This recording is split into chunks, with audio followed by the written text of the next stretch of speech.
नमस्कार छात्रों, फिर से एक बार आप सभी का स्वागत है। हम वाणिज्य पत्राचार इस इकाई के अंतर्गत वाणिज्य पत्रों के जो प्रकार है उसको देख रहे हैं। इसके पहले हमने पूछताछ संबंधी पत्र और क्रयादेश संबंधी पत्र हमने देखे हैं। अब वाणिज्य पत्राचार में तीसरा जो प्रकार है वो भुगतान संबंधी पत्र आ जाता है। उसके संबंध में हम थोड़ी सी आज चर्चा करने वाले हैं। तो भुगतान संबंधी पत्र क्या होता है कि इसके पहले हमने देखा कि सबसे पहले कोई भी दुकानदार जो है किसी कंपनी से माल मंगवाना चाहता है तो सबसे पहले वो पूछताछ संबंधी पत्र लिखेगा और मूल्य की जानकारी लेगा, वस्तुओं की कीमतों की जानकारी लेगा और उसके आधार पर जो है उस मिली हुई जानकारी के आधार पर वो आगे जो अगला पत्र लिखेगा कंपनी के साथ वो क्रयादेश वाला या ऑर्डर देने वाला पत्र वो लिखता है। तो इसके आधार पर हमने देखा कि वहां पर भी क्रयादेश संबंधी पत्रों में लगभग 8 उपविषयों को लेकर वहां पे पत्र लिखे जाते हैं। अब ये हो गई दूसरे स्तर की बात। अब तीसरे स्तर पर जो है भुगतान संबंधी पत्र लिखे जाते हैं। तो वो क्या होते हैं? तो असल में होता यह है कि पहले 2 स्तर पर कंपनी के साथ दुकानदार ने संपर्क किया, फिर कंपनी ने दुकानदार के साथ संपर्क किया। अब तीसरे स्तर में कंपनी ने जो है क्या किया होता है कि माल भेज दिया होता है। दुकानदार ने जो ऑर्डर भेजा था या जो क्रयादेश भेजा था उस क्रयादेश के अनुसार जो है कंपनी ने दुकानदार को माल भेज दिया है, ऑर्डर प्लेस किया है। अब कंपनी क्या कर रही है कि संबंधित दुकानदार को भेजे हुए माल का जो भुगतान है या उसका जो बिल है वो पेड करने के लिए या चुकता करने के लिए वहां पे एक पत्र लिख रही है। तो भुगतान संबंधी पत्र जो है उस दृष्टिकोण से वहां पे लिखे जाते हैं। उसकी विषय वस्तु भी जो है भुगतान करने संबंधी वहां पे लिखी जाती है। इसमें भी बहुत सारे उपविषय आ जाते हैं कि मान लीजिएगा कि कंपनी ने माल भेज दिया है और कंपनी तुरंत जो है दुकानदार को वहां पे भुगतान करने संबंधी पत्र लिख देती है। तो ये भी एक विषय हो सकता है, भुगतान करने के लिए करने संबंधी पत्र कंपनी वहां पे दुकानदार को लिखेगी।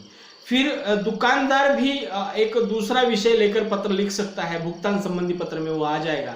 वो कि दुकानदार अगर कंपनी के द्वारा दी हुई मोहलत के अंतर्गत या दी हुई समय के अंतर्गत 1 महीने के भीतर या 2 महीने के भीतर अगर भुगतान करने में असमर्थ है तो दुकानदार जो है कंपनी को अगला पत्र एक लिख सकता है, भुगतान की अवधि बढ़ाकर मांगने वाला पत्र। और ये अवधि बढ़ाकर मांगने वाला पत्र जो है दुकानदार कंपनी को लिखेगा। अब कंपनी को अगर लगता है कि उसको दुकानदार को या उनके पुराने ग्राहक है या उनके पहले से अच्छे व्यापारिक संबंध है तो कंपनी संबंधित दुकानदार को 2 महीने की मोहलत जो है दे सकती है, लेकिन वो पूर्णतः कंपनी पर निर्भर होती है। तो दूसरा जो उपविषय वहां पे भुगतान संबंधी पत्र में आ जाता है, मोहलत या अवधि मांगने वाला, अवधि बढ़ाकर मांगने वाला पत्र वहां पे लिखा जाएगा। और तीसरा उपविषय आ जाएगा कि कंपनी की ओर से वहां पे अवधि बढ़ा के देने वाला पत्र। और चौथा विषय आ जाएगा अवधि बढ़ा के न देने वाला पत्र। ये दोनों पत्र जो है कंपनी दुकानदार को लिखेगी और ये कंपनी पर निर्भर करता है कि संबंधित दुकानदार को भुगतान करने के लिए वहां पे अवधि बढ़ा के देनी है अथवा नहीं देनी है। तो इस तरह से अवधि के संदर्भ में या भुगतान के संबंध में या जो भी कुछ भुगतान करने का जो समय होता है, समय सीमा होती है, उसके संदर्भ में ये भुगतान संबंधी पत्र लिखे जाते हैं। तो भुगतान करने संबंधी जो पत्र लिखे जाते हैं उसकी विषय वस्तु में थोड़ा सा आपको बता देता हूं कि वो कैसे लिखा जाता है, वो पत्र लिखने की पद्धति क्या है। तो देखिए, कोई दुकानदार है और उसने कंपनी को ऑर्डर भेजा था और उस ऑर्डर के अनुसार कंपनी ने दुकानदार को माल भी भेजा है। अब कंपनी जो है दुकानदार को भेजे हुए माल का जो भी कुछ भुगतान करना है, जो भी कुछ बिल जो है अब कंपनी को भेजना बाकी है, तब वो कंपनी जो है दुकानदार को भुगतान करने संबंधी पत्र लिखती है। लगभग ढांचा वही रहेगा। मतलब इसके पहले हमने जो भी कुछ ढांचा हमने देखा है कि पत्र के ठीक बीच में संबंधित कंपनी का नाम, उसका पता दाहिनी ओर, फिर तिथि आएगी जिस दिन वो पत्र लिखा जा रहा है, फिर बाई ओर जो है दूरभाष क्रमांक, तार, फिर पत्र संख्या क्रमांक, उसके नीचे सेवा में शब्द लिखा जाएगा, उसके बाद माननीय व्यवस्थापक लिखा जाएगा और संबंधित दुकानदार का पता वहां पे लिखा जाएगा जिसकी ओर से भुगतान करना बाकी है। तो ये लगभग ढांचा वही रहेगा, सिर्फ विषय वस्तु जो है विषय के अनुरूप वहां पे बदलती हुई हम देख सकते हैं। तो विषय वस्तु कैसे बदलती है, देखिए भुगतान करने संबंधी पत्र में विषय वस्तु क्या लिखी जाती है। तो सीधे हम महोदय की तरफ आ जाते हैं। तो महोदय में वहाँ पे महोदय के बाद लिखा जाता है अनुच्छेद करके, सविनय निवेदन है कि हमने आपके पत्र संख्या क्रमांक, मतलब जो दुकानदार ने ऑर्डर के लिए जो पत्र संख्या लिखी थी, जो क्रयादेश संबंधी पत्र लिखा था, वही पत्र संख्या यहाँ पे भुगतान करने संबंधी पत्र में वहाँ पे रेफरेंस के लिए, संदर्भ के लिए वहाँ पे लिखी जाती है। तो वहाँ पे क्या लिखा जा रहा है, देखिए सविनय निवेदन है कि हमने आपके पत्र संख्या क्रमांक 10/2020-21 25 मार्च 2021 को हमें प्राप्त हुआ और उसके अनुसार हमने आपको माल भेज दिया है। अब वहाँ पे संबंधित कंपनी जो है दुकानदार को संबंधित पत्र की संख्या और वो पत्र कब आपने हमें भेजा था उसकी तिथि भी भेज रही है, ताकि संबंधित दुकानदार को पता चले कि ये ऑर्डर कौन सा है। तब कंपनी आगे कह रही कि हमने उस आपके क्रयादेश के अनुसार आपको माल भेजा था, भेज दिया है, उसके साथ साथ आपके द्वारा भुगतान करने की रसीद भी भेज दी थी। मतलब जो हमने आपको माल भेजा था आपके क्रयादेश के अनुसार, और उस क्रयादेश के अनुसार आपके लिए जो भुगतान करना है या जितना भी अमाउंट या जितना भी बिल पेड करना है, उसकी रसीद भी हमने उस माल के साथ भेजी थी। किंतु लगभग 2 महीने हुए हैं, आपने अभी तक भुगतान नहीं किया है। कंपनी पत्र क्यों लिख रही है?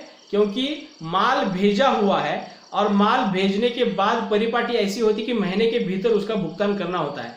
लेकिन अब 2 महीने हो चुके हैं और 2 महीने होने के बाद भी दुकानदार ने संबंधित भेजे हुए क्रयादेश का या ऑर्डर का जो है भुगतान या पेमेंट नहीं किया है। तो कंपनी दुकानदार को याद दिला रही है कि हमने 2 महीने पहले आपको माल भेजा था आपके क्रयादेश के अनुसार, और साथ ही साथ उसमें हमने रसीद भी भेजी थी ताकि आप हमें भुगतान कर सके।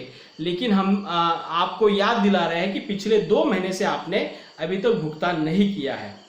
और आगे वो कंपनी लिखेगी, आपसे अनुरोध है कि अगले 15 दिनों के भीतर बाकी जो भी कुछ भुगतान करना बाकी है वो हमें जल्द से जल्द भेजने की कृपा करें और हमें सहयोग दे। तो इस तरह से कंपनी जो है थोड़ी सी उसी प्रकार से विश्वसनीय भाषा जो है वहाँ पे लिखेगी और अंत में धन्यवाद कहेगी और आपका बहुदीय कहेगी और हस्ताक्षर करके संबंधित कंपनी का व्यवस्थापक जो है ये पत्र संबंधित दुकानदार को भेजेगा। तो इस तरह से ये भुगतान करने के लिए कंपनी जो है पत्र लिखती है, और ये दुकानदार के पास जब पत्र आ जाता है तो दुकानदार जो है उस प्रस्तुत हुए विषय के अनुसार या लिखे गए विषय के अनुसार आगे की कार्रवाई करता है। तो कभी कभार जो दूसरा जो विषय हमने देखा था कि कभी कभार दुकानदार जो है दी हुई मोहलत में या दी हुई अवधि में भुगतान करने में असमर्थ होता है, तो दुकानदार जो है कंपनी को अवधि बढ़ा के मांगने वाला भी पत्र लिख सकता है। तो दुकानदार लिखेगा कि वही विषय वस्तु आएगी कि हमने ये आपका पत्र संख्या क्रमांक हमें ये प्राप्त हुआ और उसके अनुसार आपने हमें 15 दिनों के भीतर भुगतान करने के लिए कहा है, लेकिन हमारी दुकान पिछले 3 महीने से बंद है। ये सभी बातें वहाँ पे जब दुकानदार लिखेगा और आगे कारण देने के बाद वो लिखेगा कि आप हमें अगले 2 महीने अगर भुगतान करने के लिए अवधि बढ़ाकर देंगे तो आपका बहुत सहयोग हमें प्राप्त होगा। तो इस रूप में वो दुकानदार भी जो है कंपनी को मोहलत मांगता हुआ पत्र लिखेगा, अवधि बढ़ा के मांगने वाला पत्र लिखेगा, और ये पत्र कंपनी को चला जाएगा। और कंपनी जो है, अगर कंपनी को लगता है कि संबंधित दुकानदार मतलब उसके पास बहुत सारी समस्याएं हैं और दुकान ही बंद होने के कारण वो दुकानदार जो है भुगतान करने में असमर्थ है, अगर उनको मोहलत नहीं दी जाए तो ये दुकानदार जो है भविष्य में हमें ऑर्डर नहीं भेज सकता। तो इस स्थिति में भी वो कंपनी जो है कभी कभार अवधि बढ़ा के भी दे सकती है और कंपनी कभी कभार अवधि बढ़ा के भी नहीं दे सकती। अर्थात ये कंपनी पर निर्भर करता है कि संबंधित दुकानदार को अवधि बढ़ा के देनी है अथवा नहीं है। तो इस तरह से ये अवधि बढ़ा के मांगने वाला पत्र दुकानदार कंपनी को लिखेगा, फिर अवधि बढ़ा के देने वाला और अवधि बढ़ा के न देने वाला पत्र जो है कंपनी दुकानदार को लिखेगी। तो इस तरह से ये भुगतान संबंधी पत्र जो है वहाँ पे लिखे जाते हैं। और इन पत्रों में विशेषता हम देख रहे हैं कि दुकानदार की ओर से जो भी कुछ माल जो है मंगवाया होता है ऑर्डर के अनुसार, और उस ऑर्डर का जो भी कुछ भुगतान या बकाया जो होता है, बिल पेड करना जो होता है, पेमेंट करना जो होता है, वो अगर दुकानदार ने नहीं किया है समय पर, दिए हुए समय के भीतर, तब वहां पे कंपनी संबंधित दुकानदार को इस प्रकार के भुगतान संबंधी पत्र लिखती है। और ये भुगतान संबंधी पत्र जो है विशेषतः व्यापारी परिपाठी में इसी रूप में लिखे जाते ताकि भविष्य में भी उस कंपनी के और दुकानदार के संबंध जो है नहीं बिगड़े, और कंपनी के और दुकानदार के संबंध वैसे ही के वैसे बने रहे। तो उस दृष्टिकोण से उन पत्रों की भाषा जो है लगभग उतनी ही विश्वसनीय और सहयोगपूर्ण वहाँ पे तरीके से लिखी जाती है, और कोशिश ये की जाती है कि व्यापारिक संबंध न बिगड़े, क्योंकि किसी भी कंपनी का फायदा जो है पूर्णतः दुकानदारों के ऊपर निर्भर होता है। तो कंपनी ज़्यादातर ये कोशिश करती है कि किसी भी दुकानदार को मन जो है वहाँ पे दुखाया न जाए, और ज़्यादा से ज़्यादा सहूलियत या सहयोग जो है कंपनी की ओर से दुकानदार को दिया जाता है, क्योंकि कंपनी का प्रोडक्टिव जो माल होता है या उस वस्तुएं जो होती है, प्रोडक्शन जो होता है, उसको बेचने का काम दुकानदार करते हैं। तो ये कंपनी की ओर से इस प्रकार के पत्र जो है वहाँ पे लिखे जाते हैं, और ज़्यादा उसमें खींचातानी न करते हुए दुकानदार को कुछ मोहलत दी जाती है, और दुकानदार दी हुई मोहलत के आधार पर आगे जो है निर्धारित समय में वो भुगतान करता है। तो अगर ये भुगतान समय पर होता है, कंपनी ने दी हुई अवधि के अनुसार वहाँ पे होता है, तो वहाँ पे व्यापारिक संबंध जैसे के वैसे बने रहते हैं। अगर कंपनी ने मोहलत देने के बाद भी दुकानदार की ओर से भुगतान नहीं हो पाता, पेमेंट नहीं आता, तब वहाँ पे कंपनी के और दुकानदार की थोड़ा सा पत्र लिखने की पद्धति थोड़ी सी बदल जाती है। वो चौथे चरण में आ जाते हैं, शिकायती पत्र जिसको कहा जाता है। अर्थात दुकानदार ने कंपनी को 2 महीने की मोहलत मांगी थी, अब कंपनी ने 2 महीने की मोहलत दी है, अब 3 महीने हो चुके हैं, फिर भी दुकानदार ने कंपनी को वहाँ पे भेजे हुए माल का पेमेंट नहीं किया है, तो कंपनी अब दुकानदार को शिकायती पत्र लिखती है। तो अगले लेक्चर में हम शिकायती पत्र के बारे में थोड़ी सी जानकारी लेंगे, और उसमें क्या क्या शिकायतें हो सकती है और उसके उप विषय क्या क्या हो सकते हैं। ये भी थोड़ा सा वाणिज्य पत्राचार का चौथा प्रकार जो है शिकायती पत्र, ये थोड़ा सा उसमें हम देखेंगे। मिलते हैं अगले लेक्चर में। धन्यवाद।